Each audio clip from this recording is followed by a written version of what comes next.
with me in the studio today is Yoga Guru Dr. Mohan Karkiji. Welcome, sir, to Mindful Wellness.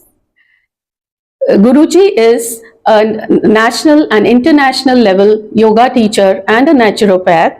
He has trained more than 2,000 students all over the world. He is the founder and director of the Yoga Guru Institute based in Noida.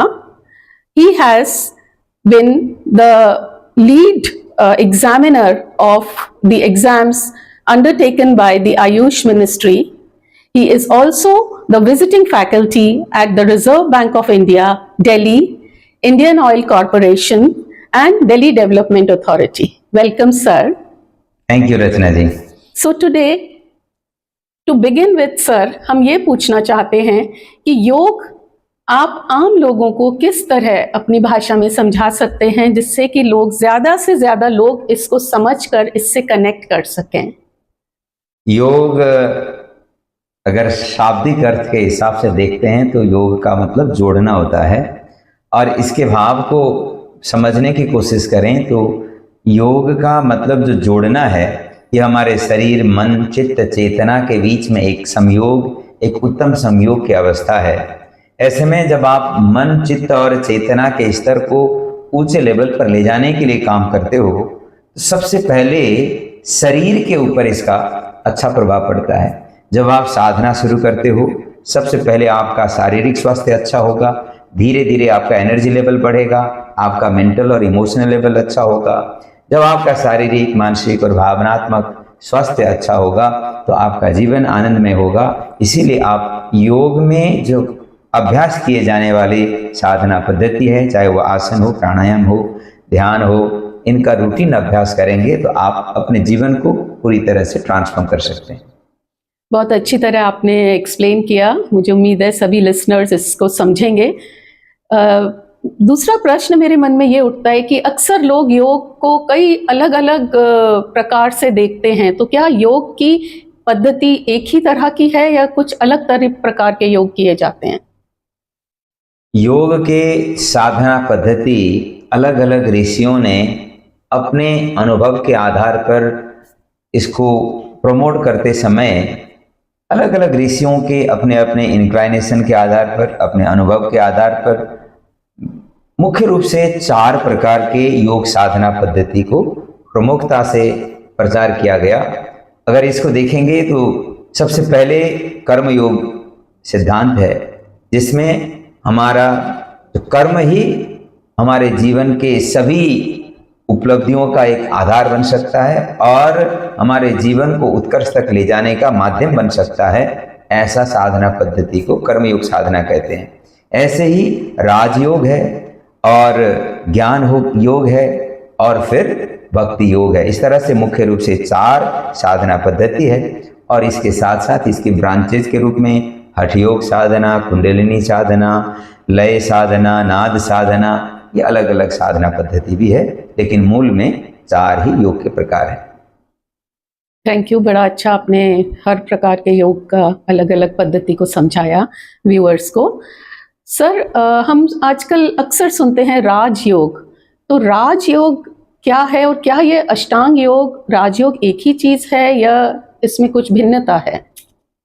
राजयोग, जिस तरह से महर्षि पतंजलि कहते हैं, योगश्चित्त वृत्ति निरोधा, मन में आने वाले सभी प्रकार के उतार चढ़ाव को दूर करते हुए अंदरूनी एक ठहराव की अवस्था को प्राप्त करने का साधना को राजयोग कहते हैं।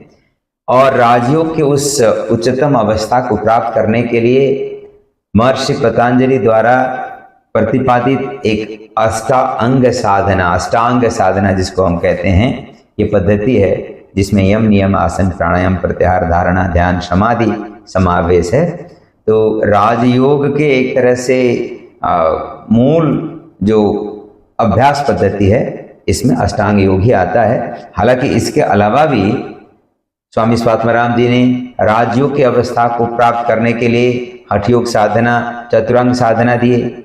इसी तरह से महर्षि घेरंड ने अष्टांग साधना दिए और भगवान बुद्ध ने अष्टांग साधना प्रतिपादित किए हैं। अल्टीमेटली मन को ट्रेन करना ही है, लेकिन जो महर्षि पतंजलि का जो अष्टांग योग साधना है, राजयोग का मूल साधना पद्धति है। जी, अर्थात राजयोग प्राप्त करने के लिए अष्टांग योग एक सीढ़ी है। जी, ऐसा कहा बिल्कुल। जा सकता है सर? बिल्कुल, ये अष्टांग योग का एक सीढ़ी पार करते हुए हम राजयोग की अवस्था अर्थात समाधि कैवल्य की अवस्था तक पहुंच सकते हैं। पहुंच सकते हैं। जी, सर, इसकी योग की हिस्ट्री भी सुनते हैं कि बहुत पुरानी है, तो कब से आप कई वर्षों पुराना ये चला आ रहा है योग पद्धति, तो आप इस पर कुछ हमें बताएंगे कि कितना पुराना है ये योग का अभ्यास? रचना जी, ये ऐसे तो एग्जैक्ट समय हम क्वांटिफाई नहीं कर सकते हैं, लेकिन योग के आदि गुरु के रूप में भगवान शिव को माना जाता है। भगवान शिव अर्थात आदि योगी, आदि योगी मतलब प्रथम योगी। भगवान शिव ने योग को माता पार्वती के साथ भी साझा किया और उसके साथ साथ सप्त ऋषियों को भी योग का ज्ञान दिए, ऐसा मान्यता है। और उन सप्त ऋषियों ने योग के विद्या को प्रचार प्रसार करने का काम किए हैं।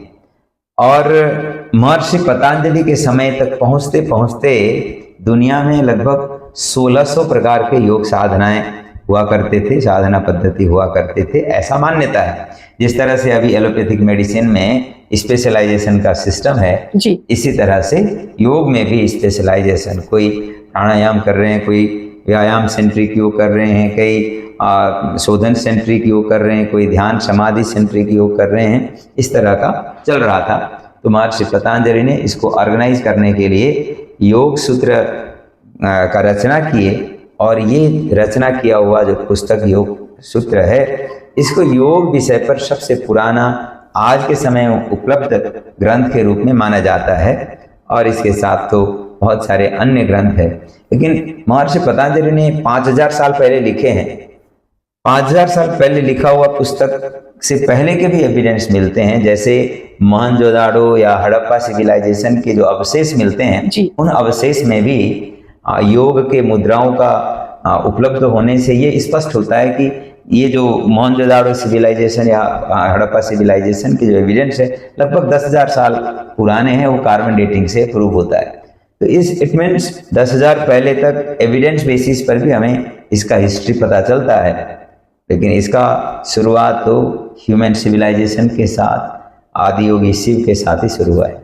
जैसे कि गीता में कहा गया है समत्वम योग उच्यते, तो गीता ये क्या सही है कि कृष्ण भगवान ने महाभारत के समय भी इसकी शिक्षा दी थी अर्जुन को और अपने और शिष्यों को? वास्तव में भागवत गीता संपूर्ण रूप से योग ग्रंथ ही है, क्योंकि यह युद्ध के परिवेश में था, इसीलिए कई बार सामान्य माइंड इसको योग के ग्रंथ के रूप में समझ नहीं पाता है, क्योंकि इसमें अलग अलग आसन प्राणायाम ज़्यादा डिटेल में बताया नहीं गया, इसीलिए लोग इसको योग के रूप में कनेक्ट नहीं कर पाते हैं। लेकिन समग्र में देखा जाए तो भागवत गीता संपूर्ण रूप से योग ग्रंथ है। इसमें अलग अलग प्रकार के साधना पद्धति, चाहे वो कर्म योग हो, भक्ति योग हो, ज्ञान योग हो, राज योग हो, इन सभी को हम समावेश पाते हैं गीता में। जी। जैसे जो मैं समझ रही हूँ, आपने जो समझाया कि जैसे योग में भी पुरुषार्थ है, और कृष्ण भगवान के संदेश में भी यही है कि कर्म प्रधान जीवन है मनुष्य का, और कर्म करें हम बिना फल की कामना करते हुए, जो सबसे बड़ा संदेश गीता से मिलता है। और शायद यही योग का भी संदेश हमें मिलता है कि जब तक हम पुरुषार्थ नहीं करेंगे तब तक हम कुछ अचीव नहीं कर सकते। यूज इट और लूज इट, जैसे आप भी बताते हैं, आपसे पहले भी जब मुलाकात हुई मेरी, इस बारे में हमने चर्चा करी, तो इस पर भी कुछ बताइए। यूज इट और लूज इट, ये कैसे आप? जी रचना जी, मेरे को एक और याद आया कि जो हमारे भारतीय सिविलाइजेशन में पुनर्जन्म का सिद्धांत है ना, ये पुनर्जन्म का सिद्धांत कर्मयोग का सिद्धांत के साथ जुड़ा हुआ एक सिद्धांत है कि आज आप जो कर्म करते हो, इस कर्म के प्रभाव को इस जीवन में आप उपभोग करेंगे ही, लेकिन इसके साथ साथ आप आने वाले जीवन में भी उससे आपका जो भाग्य भविष्य तय होता है। यही कारण है कि कई लोग बाय बर्थ बहुत सारे प्रिविलेज के साथ आते हैं और कई लोग स्ट्रगल के साथ अपने जीवन को शुरुआत करते हैं। तो ये भगवान के नज़र में, प्रकृति के नज़र में, क्रिएटर के नज़र में कोई व्यक्ति के ऊपर भेद नहीं है, लेकिन उनके कर्म संस्कार के कारण से उनके अलग अलग स्टेजेस में लाइफ का यात्रा आगे बढ़ता है। ये योग के शास्त्रों का एक तरह से मूल है, यही हमारे भारतीय सभ्यता का, एक तरह से भारतीय दर्शन का भी मूल है। तो ये तो हमें समझने की ज़रूरत है। और आपने कहा यूज इट और लूज इट, ये एक सिद्धांत हम योग के अभ्यास में अक्सर चर्चा करते रहते हैं। इसको हम अगर उदाहरण से देखेंगे तो प्रकृति को थोड़ा सा अवलोकन करेंगे, समझ में आ जाता है। प्रकृति में अगर देखें, पानी सभी चीज़ों को प्यूरिफाई करने का साधन है। अगर पानी अपने रूटीन में चलता रहता है तो वो क्रियाशील होते होते अपने आप को फिल्टर कर लेता है। लोहा बहुत मजबूत मेटल है, इसको अगर हम यूज़ करते रहते हैं तो इसमें जंग नहीं आता, ये मजबूत बना रहता है सालों साल तक। लेकिन उसको यूज़ नहीं करते हैं, रख देते हैं, तो वो रस्ट में मिल जाता है, जंग आकर के मिट्टी में मिल जाता है। पानी अगर इकट्ठा करके रखते हैं तो उसका प्योरिटी खत्म हो जाता है। ऐसे ही हमारा शरीर भी है। अगर इस शरीर को हम क्रियाशील रखेंगे तो प्रॉपर रक्त संचार होगा, न्यूट्रिशन, ऑक्सीजन का सप्लाई होगा, सेलुलर डिटॉक्सिफिकेशन होगा और इसके अंदर फ्रेशनेस, न्यूनेस और मजबूती बनी रहेगी। अगर इसको हमने एक्टिव नहीं रखा तो धीरे धीरे न्यूट्रिशन, ऑक्सीजन की सप्लाई में रुकावट आएगा, धीरे धीरे डीजेनरेशन डोमिनेंट होगा, शरीर के अंदर टॉक्सिन्स का डिपोजिशन के कारण से इंटरनल स्ट्रेंथ कम होने लगेगा, धीरे धीरे हम अपने शरीर को ही खो देंगे। इसीलिए नियमित अभ्यास के माध्यम से हम अपने शरीर को क्रियाशील रखें और इसको बहुत एक तरह से आनंदमय बना सकें। Thank you. बहुत अच्छे से आपने समझाया सर। बिल्कुल, यूज़ इट और लूज़ इट कितना सही है कि जिस तरह हम कोई मशीनरी भी होती है, कार है, अगर हम उसे रेगुलर ऑयलिंग, ग्रीजिंग नहीं करते, रेगुलर उसकी सर्विस नहीं करते तो वो भी जंग खा जाती है। जब हमें ज़रूरत होती है तब हम उसे नहीं इस्तेमाल कर पाते। उसी तरह शरीर तो बहुत ही नायाब चीज़ है, हमारा भगवान का दिया हुआ गिफ्ट है, तो उसकी तो हमें बिल्कुल पूरी कदर करनी चाहिए। एंड रेगुलर एक्सरसाइजेस से, डिटॉक्सिफिकेशन से इसको हम स्वस्थ रख सकते हैं। योग में डिटॉक्सिफिकेशन का भी बहुत महत्व है सर, क्योंकि हमने अभी स्वास्थ्य की बात करी, तो वो आप थोड़ा सा बताएंगे कि किस तरह हमारे टॉक्सिन्स जमा हो जाते हैं। अगर 9 द्वार होते हैं, उनसे 9 द्वार से हमारा वेस्ट मटेरियल निकलता है शरीर में, जो उत्पन्न होता है सारी कार्य प्रणालियों के द्वारा। तो ये थोड़ा हमें बताइए कि डिटॉक्सिफिकेशन का क्या महत्व है।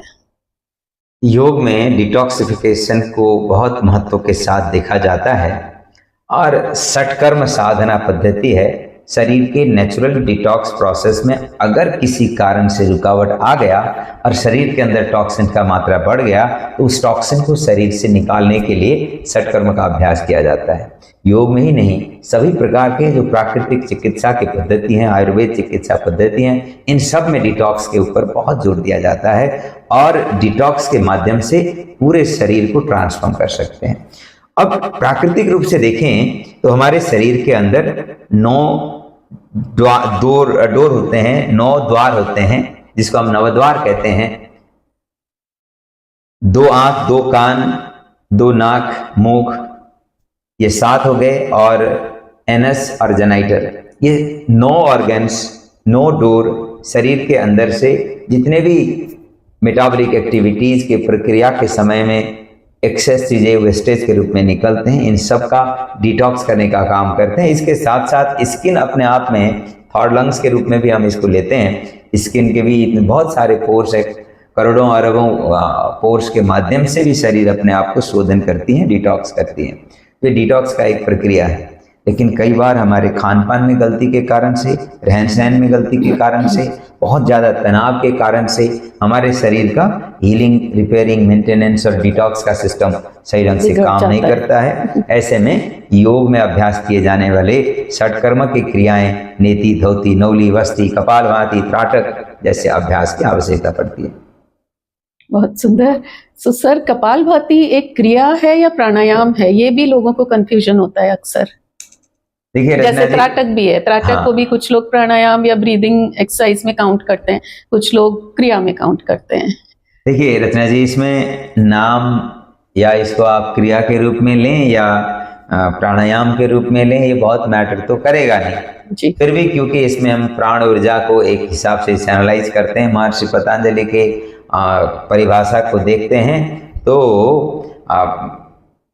तत्स्यते प्रकाशावरणम, उस अवस्था को प्राप्त करने के लिए तस्मिन् सति श्वास प्रश्वासयोर गति विच्छेद प्राणायाम, ये साधना उन्होंने बताई।